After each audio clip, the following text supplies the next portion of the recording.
Do you have a similar fund for medical devices? I mean, say you needed an insulin pump, for example, or you needed some kind of a prosthesis. Is there? We don't have that set up yet. I think we've kind of talked a little bit about that. We've talked about money for transportation as well, beyond our gas cards that we give. But that is a good area to go, especially the insulin pumps. I will say that my pharmacist is very good at working with Medtronic, so she's gotten a couple of our patients free pumps. I don't know how she's done it, but she's done it. So, but that is an area that really we could use help in. We also, Disability Action Agency gave us a bunch of walkers and canes. So we have walkers and canes that we give to patients that they gave us. So that way that, you know, one that somebody needs one, we can just give it to them. Because sometimes people can't get those either. Yeah. But we're always appreciative of those donations, and I always like that we can give that back to the community. I think that's very important. And it's very hard to have a patient who can't afford their medications, and they're just, you know, they're just distraught, and they're trying to take care of themselves, and they can't get their insulin, so they can't control their blood sugar if they don't have their medicine. So it's extremely important that we do that. Telehealth, we are working on expanding telehealth. They've been doing a little trial program in Lewiston, and we're hoping to bring that up to Moscow. But the telehealth would be for patients that maybe are way out, maybe in Deary, who can't make it into town to see the doctor, and maybe they need to follow up on a lab result, or maybe they need to talk to the doctor about their medication, maybe they're having side effects, and there's just no way for them to get there.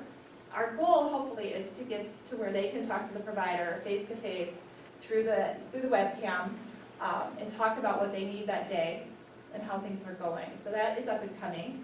We do telehealth right now with our psychiatric ARNP. She is a CHAS employee who's at the Valley Clinic. She comes down to our clinic once a month live, and then every Thursday afternoon she does telehealth follow-ups with those patients, which is a really nice service because she can't come down every week, and that is a huge need, is psychiatric ARNP. So we are recruiting for that right now as well. Is there any questions about our services that I can answer? How does your lab work? Where do you Oh, send it out? we do our own blood draws in the clinic, and then we process it all. Our medical assistants process the lab specimens, and then pathologist regional lab picks it up twice a day. They take it, they run it, and it's integrated into our electronic health record. So as soon as it gets there and they do the test, it comes right into the patient's chart. It's really nice. And we do a lot of tests in the office. We can do pregnancy tests, we can do IFOBT tests, strep tests, all those basic urinalysis. The providers have a microscope so they can look under the microscope at things. Yeah, works very well. Do you have the patient web portal contact We you? do have. We use Athena, it's electronic health record, and it's all connected throughout every CHAS clinic. So if we have a patient who comes down maybe from the Maple Clinic, we have access to all that. And then the patient can go onto the portal and see all their labs. They can send a message to the provider.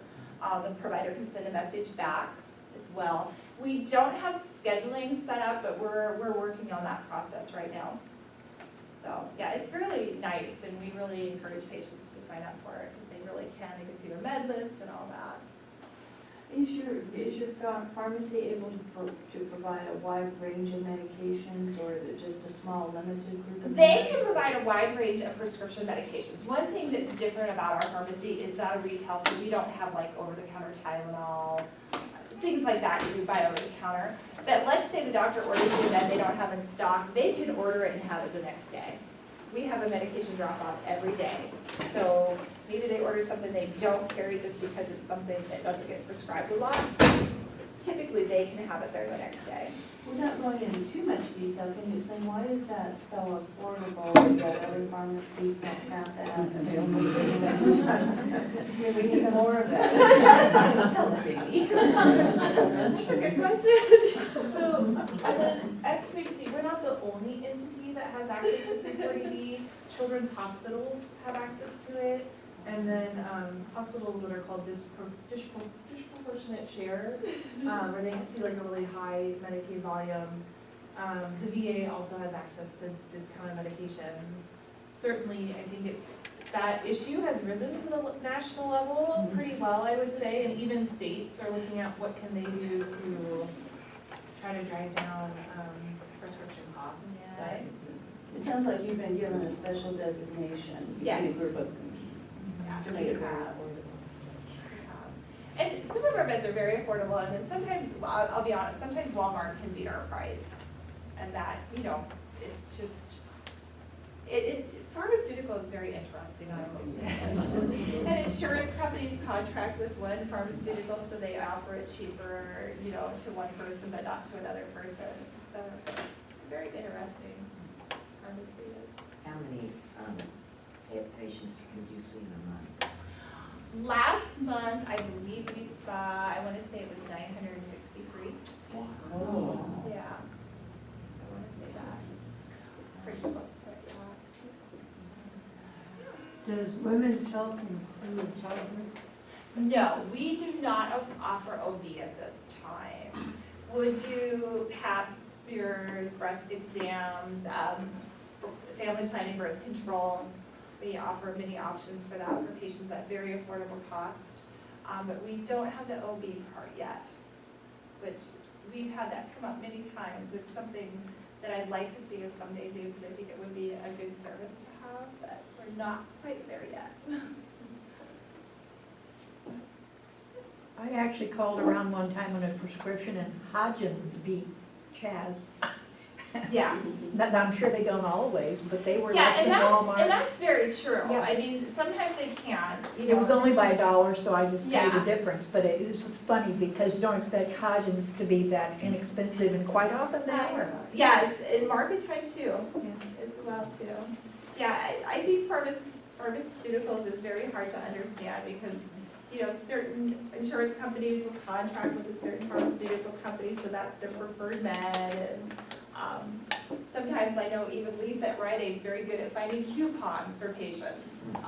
You know, she's just amazing at that. And so something we might get for $10 with a coupon, she can get for $2. And we do try to work with patients because we know some of our patients are like, I just don't have that money, and, you know, could get it cheaper somewhere else. And so we do try to work with them. And like I said, we do have our prescription program that we help a lot of patients with, getting their medications. Because it's hard to see somebody go without their medications, and you see it so often. And it's just so detrimental to their health. So for those of us that weren't able to go to the open house that Yeah. you had, where exactly in that brand new building are you? She's kind located? of flashing up here. So our entrance right now, there's going to be 2 entrances to that building. So the one that you can enter now is the one on Jackson Street. Okay, they're going to get that road open that's going by Main Street, and you'll be able to access it from there too. It's almost done, and I think they want to say they're paving today. The weather just has not cooperated with them whatsoever. It's been horrible, but they are really working hard to get those 2 streets open.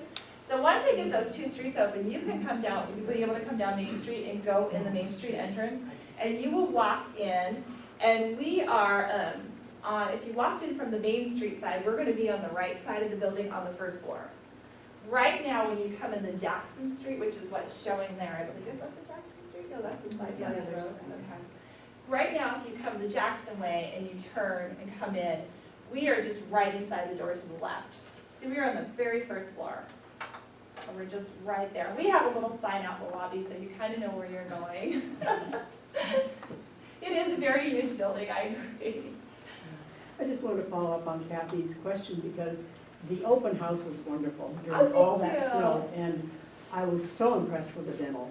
It's just amazing. But I just wondered, since so many people couldn't make it, will you be having another something like that so they can? I think we talked about in August for National Healthcare Week, or Community Healthcare Week, that we'll do it again. We thought that too, because the weather was so terrible, and the construction was going on, and there was so much snow, and yeah, we felt the same way. We were like, well, we need to do it, but oh, this really isn't the best time to do it. So yes, we do want to have another one. And I hope when we have it that street will be open, and it should be open, because they're saying the end of May that street's gonna be open, so. I think that demo is so important because we all know that you have bad dental, it affects your heart, it affects a lot of other things, It so does. taking care of that for these people is just Yes, wonderful. absolutely, and that's why Gorgeous. yeah, it is, isn't You it have to pretty, see and it. the sun comes in, and it's very pretty. Yeah, I was just telling Janine how heartbreaking it is that our dental schedules are so full, and I just feel like we're not meeting that need yet in the community, and it's just heartbreaking to me, because people call all day, and you just feel so bad, because you're trying to figure out how can we get them in, and there just isn't, so, yeah.